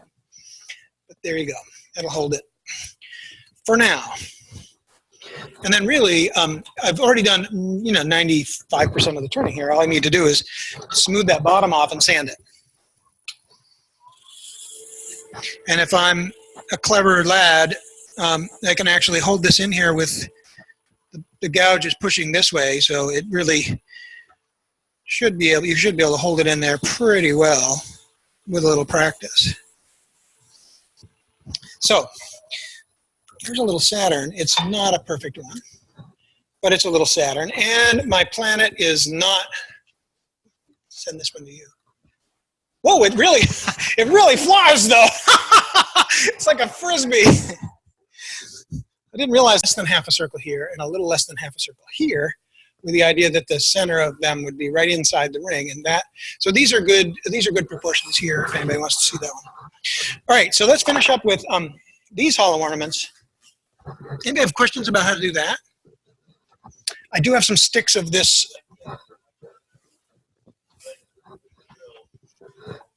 I take little scraps.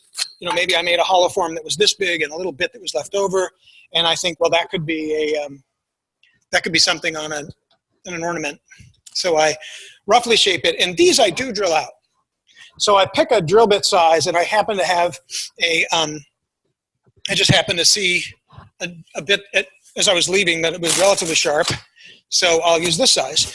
But I commonly drill these out to about 3/8 of an inch. So I don't know what size that is. It's probably 17 64ths or some bizarre size. I have no idea. But and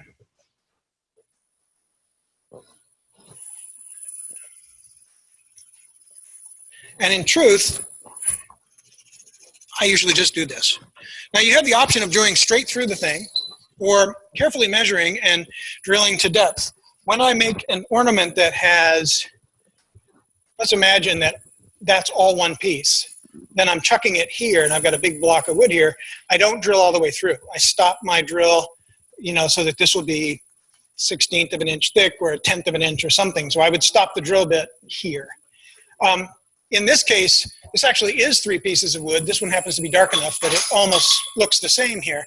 But so with this one, I may have been chucking it here, but I drill all the way in so that when I finish this off, I part down and I expose that drilled hole. And now I have 2 drilled holes to match with my turned spindles.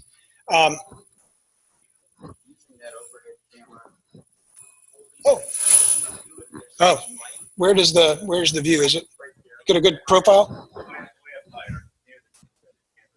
Oh, so to get a profile, so this has a right angle turn, and it's ground flat on the top, and then it has a bevel at a slight angle this way, which I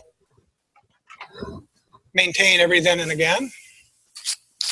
I just sharpen it by coming upward towards the actual cutting surface with a diamond hone. Yeah, the Allen wrench would work exactly the same. And the thing is, the Allen wrench would have a longer tip, so I would cut it off so that you don't have, the longer that tip sticks out, the more torque you have to try to arrest at your end. When I first got into hollow form turning 15, 17 years ago, trying to make David Ellsworth vessels and William Hunter kind of John Jordan kind of vessels, I really did some damage to my right elbow by not understanding the grinder. Yeah, I mean, I don't know. My metalworking skills would get me kicked out of any real shop. I mean, I don't have any. So what I have had at home was some kind of a blade in my angle grinder where I could put it in a vise and go, yeah, and then grind it to a shape. And if that's a bad thing, then somebody should give me 50 demerits and make me stay after school. I really don't know. So with this one, I'm going to drill right through because I don't have much wood there. I can't make a finial from the back end here. And so I could just carefully go, no, no, no, no, no, no, no. And I do definitely want to make sure I don't drill any parts of my chuck, but there I've gone through. In fact, I've got this size so the chuck jaws are just about closed. There's only a 1/16 of an inch there, but if you have a bigger piece of wood and you can see in between there, you can see the drill bit come out, which is kind of fun. This one doesn't have a long enough taper to self-eject, so I have to wang and bang it out. This isn't made for Powermatic. This is, I don't know. So now I have a hole in there. And how I hollow these little babies, essentially you've got, and I have done a whole talk on hollow forms and hollowing. I'll pass this one around. This one's drilled all the way through, but you've essentially just got a block of wood with a cylinder in it.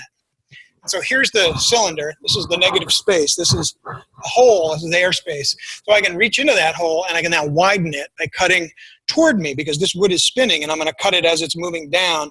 You're basically just going in with a round nose scraper, very small one, and scraping wood to the side, making a series of little bites to the left, if you're standing at the tailstock end of the lathe, and then widening that hole.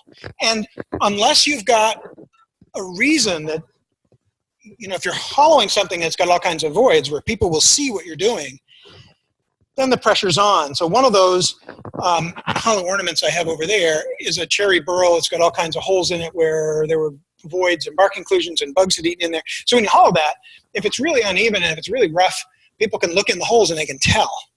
So, but with this, there's no holes, no voids, nobody can tell. Thank you. I'll just go in there and make it as light as I think it needs to be, not sand it, not worry about the inside, blow it out if I've got a compressor, and we're done. And then you go to putting together the other parts. It doesn't run perfectly true, but I don't care.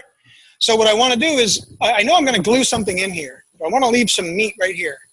And ideally, when I'm all done, I'll flatten this off so I have a good glue surface. And I have this kind of hot air balloon shape or light bulb shape. So what I'll do is just go in here, and I'm not even going to bother tilt away. We'll just leave it right there. Just widen this up.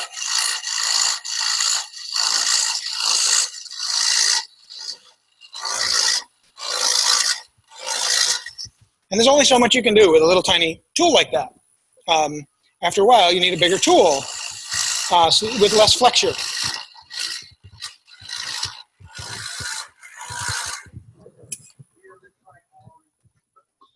In reverse.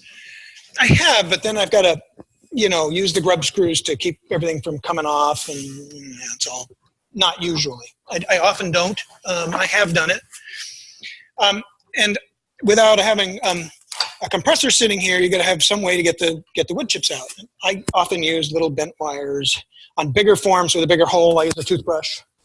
I sometimes use lots of little pieces of bent wire with little hook shapes so I can yank stuff out of there. But you can generate a lot of stuff in a big hurry. So those tools that went around,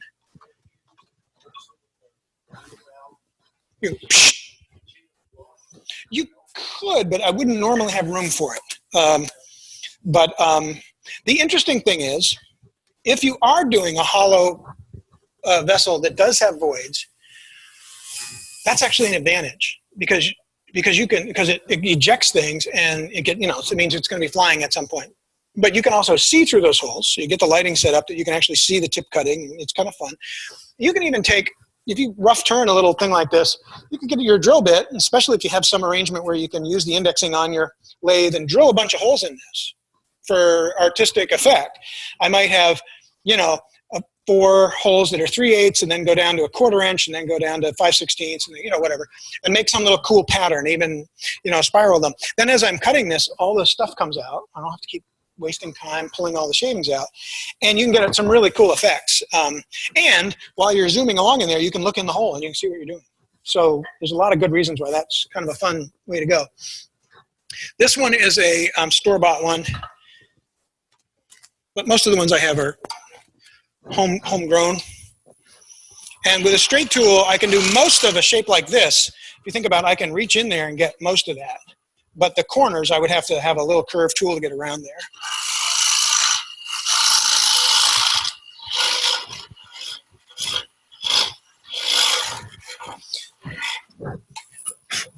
And I also have a little hose that I blow and stuff comes out.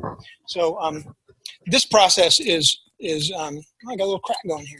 So we're going to change our little balloon shape to something less balloonish.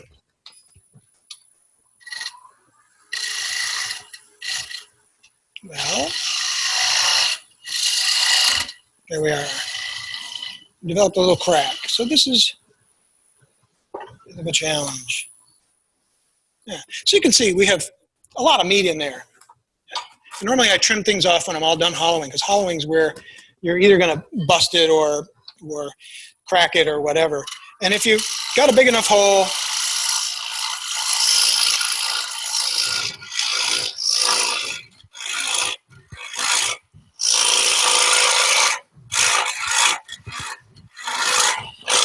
so blind hollowing is a big enough topic that I can't go into a lot of the detail, but for the most part, you don't really want to push the tool in as much as you want to cut to the side. Because this is burl, so it has grain in many directions, but especially if you're using an end grain piece, you can easily create little grooves that'll grab the tool, whereas what you want to do is go into the hole that you drilled and cut to the side. So you're cutting against side grain all the time and making that wider, and then it'll quickly fill up with stuff or schmutz, depending on what technical term you like to use, and then you can keep blowing the stuff out and make it as hollow as you think it needs to be. But at some point, to reach around the corner, you can use a curved one, and you want to keep the tool rest on the straight part of this shaft. Because if you're working here and the wood pushes the tool down, you're really going to feel the twisting at this end, which you don't want to, because it's really bad for your elbow joint. This tool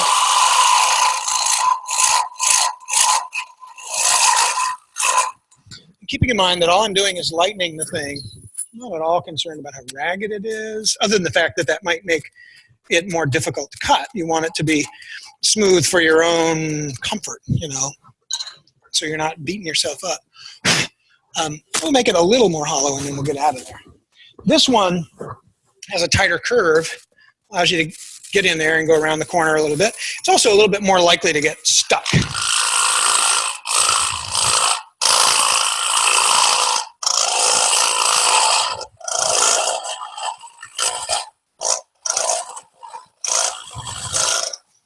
So the key with hollow turning, you don't want your tool to be below center, because then it can do this, and it can break the thing, and it can hurt you. And just leave it at that, because we could spend an entire day just doing hollow turning. The hole goes all the way through, yeah. Oh, you could. Yeah, that's a smart plan. I keep forgetting. Oh, you know what? You could, except this is solid. I've got an adapter here. But yeah, if I was using a chuck that was directly put on the spindle, that would be a brilliant plan. That would be super. And just put air, yeah.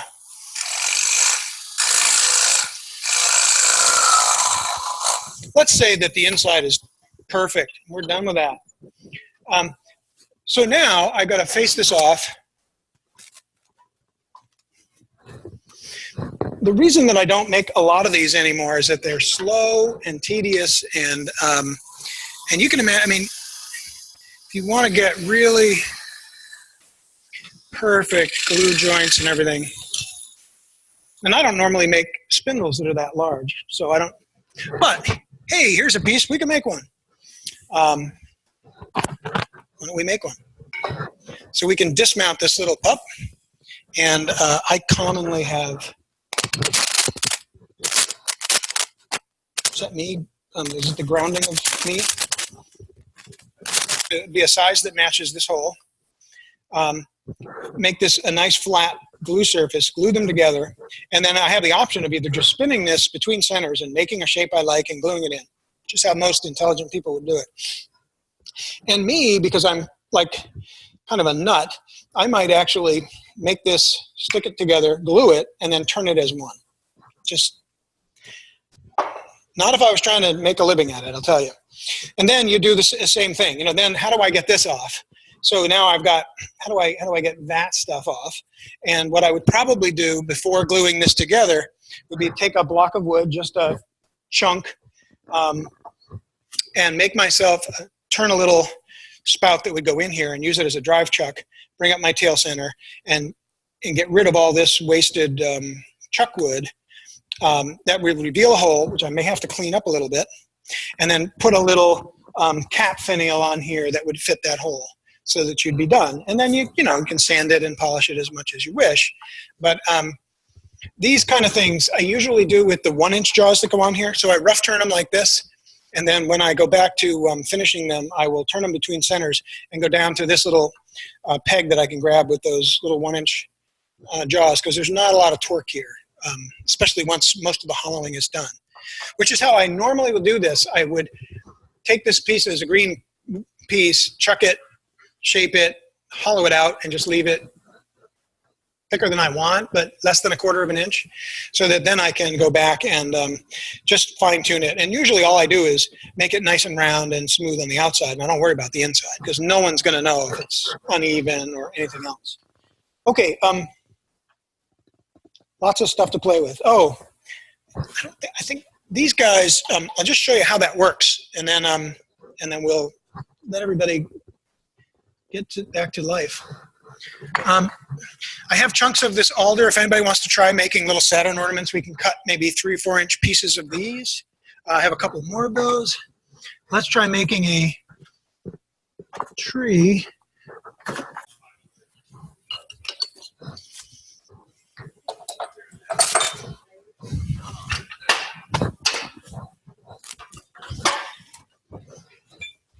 Okay, we're back in action. So let's make believe that this is perfectly centered. This is about how I do it at home.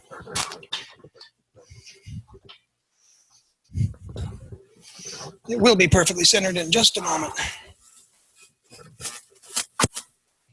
Groovy, groovy, groovy.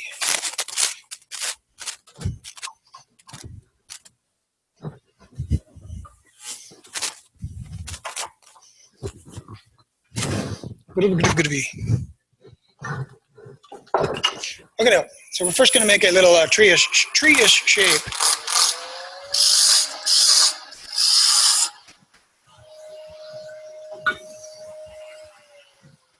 I only use my eyeglasses at home, but this is an AAW event, so let's follow a few of the rules then, shall we?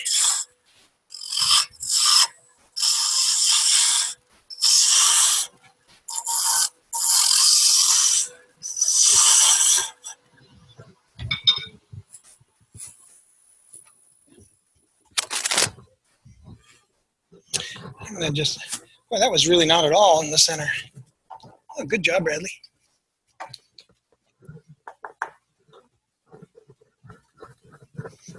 Close enough.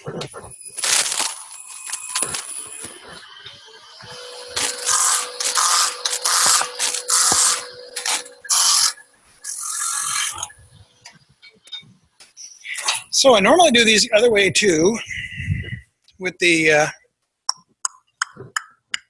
base of the tree to the right, which is how we're going to rough shape this.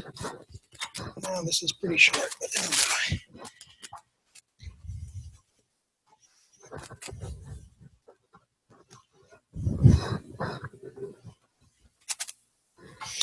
So I just want to make a rough conical shape.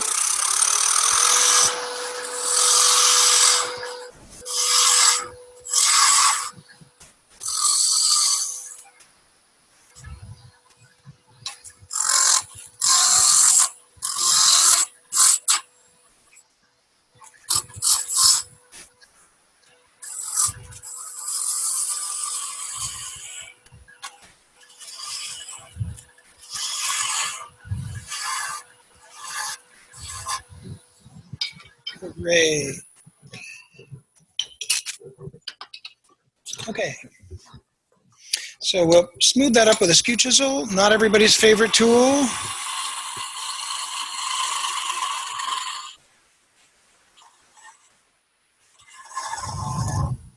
I'll leave a little room up here so I can do something decorative later. So the prospect of turning a bunch of little V-grooves in this is quite easy when it's mounted like this. So if you haven't done a lot of that, with a skew chisel is pretty good for this.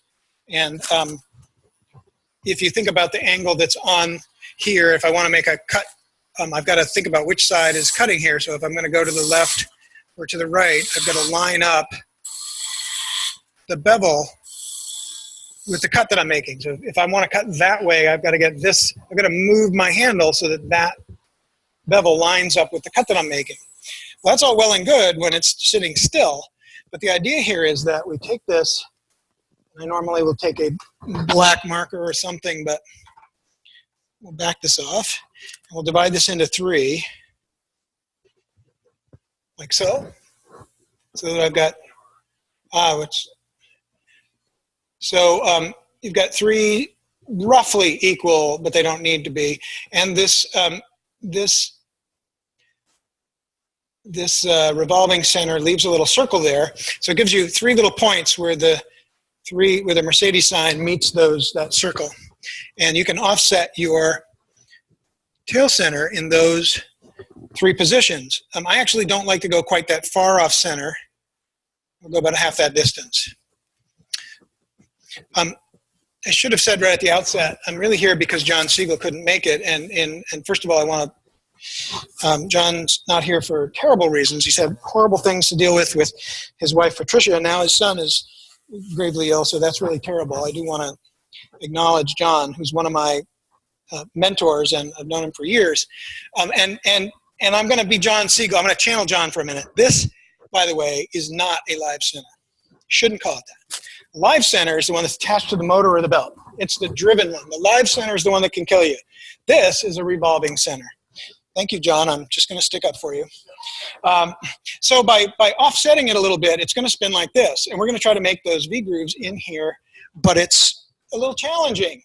So as it turns out, if you offset a long distance, it moves more, but you end up with little arcs that are too short. So I'll show you what I mean by that.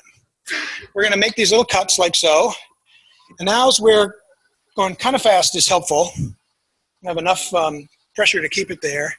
And you've really got to, it takes a little practice. And sometimes having a direct light on here is helpful because I have terrible lighting in my shop. But you're now going to make a series of V-cuts into a surface that is wiggling and jiggling like mad. And let's just stop there so we can see what we did. Ideally, the cut wouldn't go all the way around. And how far it goes depends on what your offset is. So if you have just a tiny bit of offset, it will go most of the way around. And if you have a larger offset, you're going to get a shorter arc. So ideally, you'd want these to go maybe a little more than halfway around. Because what we'll do is turn this on 3 different centers, and we would like to see those overlap a bit so that this effect of getting the zigs and zags will work. This may be, I may have turned this one on 4 centers, which I don't normally do. So, well, I guess I turn them all on 4 centers, but 5 centers. So now I can make a series. I can go up here, 5/8 or so of an inch. We'll make a few cuts and we'll go up here and we make them a little bit narrower and not as deep as you go up, because that looks a lot more like a real tree with big branches on the bottom and smaller branches on the top. And the goal here is to get nice smooth cuts so that they're not all jagged and screwed up. Now you're going to set it off center in a different direction. And the cuts that you make, so this is much less of a jiggle, which means the lines are going to be a little bit longer. So I'm going to just go to the left of each one of these I already made, maybe a third of the way up to the next line. And because my offset is less, I'm not going to make super deep cuts, because they'll end up going all the way around if I do that. And I have found through lots of field research and lots of screwing up, field research meaning screwing up, that when I screw these things up, it isn't making the cut, it's backing the tool out. You've got to make the cut and then confidently, get it out of there. Because if you take the tool away at any kind of an angle, it's going to hit the wood, and you're not going to like the result. It's just not going to be ideal. So, you go in and you make these little cuts. And then you put it off center in a third direction, and you do this all again. Now this is, I can tell that these grooves are tending to go all the way around, which is not ideal, because I didn't go off centered quite enough. And so we'll now go to the third center, and we'll do something in between. And like this, so that you end up with these little grooves that begin to overlap, which is ideal.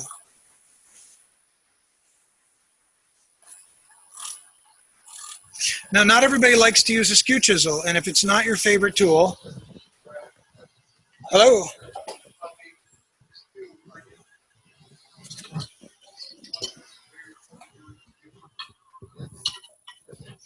Yeah, so if I'm going to make a groove like this, I need to have this bevel line up with this side of the groove that I want to make. And then I'm going to lever it in, and so levering in is a really important distinction, because if I do this with a gouge, I'm not going to lever it in. But yeah, so for me to make that cut, I've got to get this tool like this and then like this. So I'm going to come in like this and come in like this. I'm using the toe of the skew, not the heel. Yeah, I can't see what I'm doing when I do that. And professionals that make beads with the short part of the skew, I have a much easier time with the toe than the heel. And that just means I need work. But to use a pointy gouge, this one is really pointy, and you probably could sort of lever it in, but you're actually going to get a better cut if you line this up on the center line and have this turned at 90 degrees so the flute is facing the side, and poke in instead of trying to lever in, because with this one, I've used this one so much, I can raise the handle and lever it in, but generally the curvature of that tip is gonna mean a skid, and you might get a bad edge there. Let's see, do I have enough? 1, 2, 3. So then you have this, you have all these little zigzags that overlap.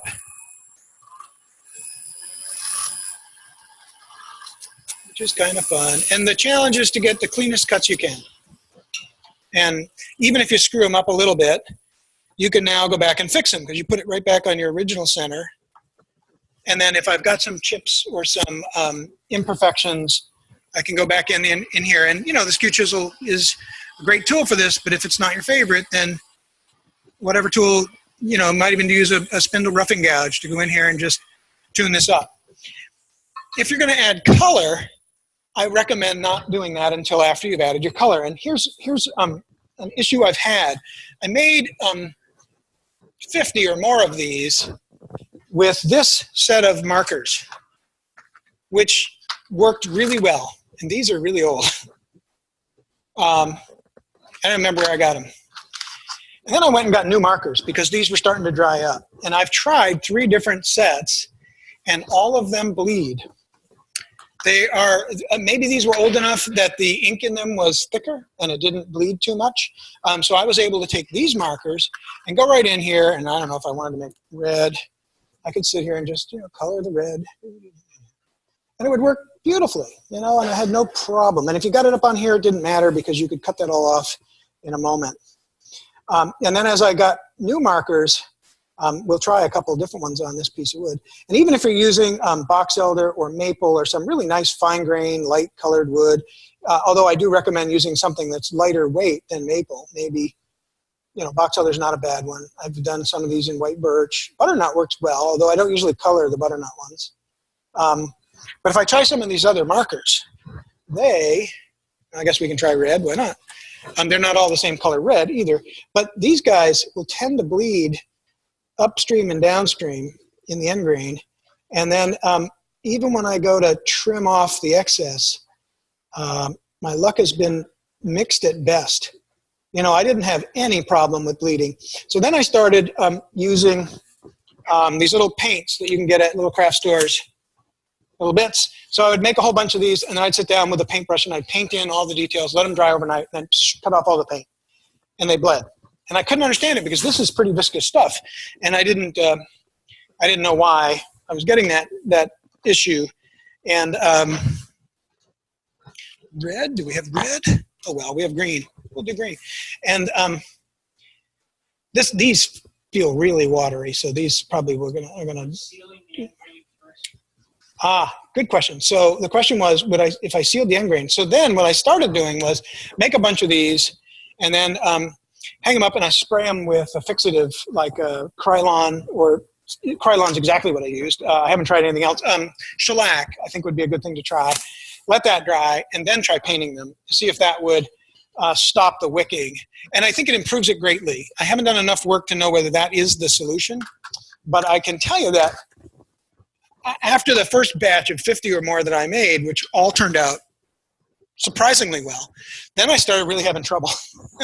So this is where you would then, any mistakes that you made, any ink that didn't go where you wanted it, you cut it off. And just make a final pass with your skew chisel. You don't like a skew chisel, your favorite gouge. As long as it's not a carbide scraper, which has no place in spindle turning. Yeah, not too bad. These two didn't, this one I've got a little more to cut off, but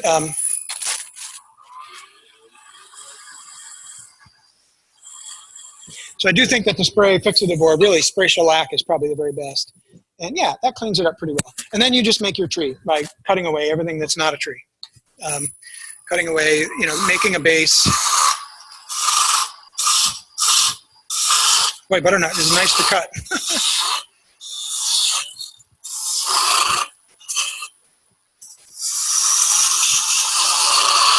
Looks like I'm robbing everyone of their turning time. I'm sorry, I shouldn't have taken so long. Let's say we like that, and then we can make our foot the size we want. So for Faraz, this is a great place to just go in and say, whoa, how about that big? And then you cut it off.